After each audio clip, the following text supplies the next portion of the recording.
મારું નામ અંકિતા પટેલ છે. હું મંજીપુરા રહેવાસી છું. મહાગુજરાત હોસ્પિટલમાં સ્ટાફ તરીકે ફરજ નિભાવું છું. અત્યારે કાળઝાળ ગરમીમાં ડાયરિયા, વોમિટિંગ, ડિહાઇડ્રેશનના બહુ જ કેસ બનતા રહે છે.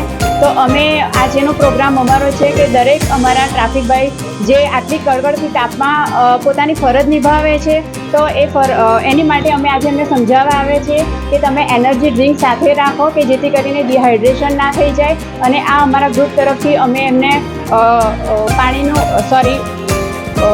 એનર્જી ડ્રિંક આપી છે, જે અમે એક સેવાનું કાર્ય કર્યું છે.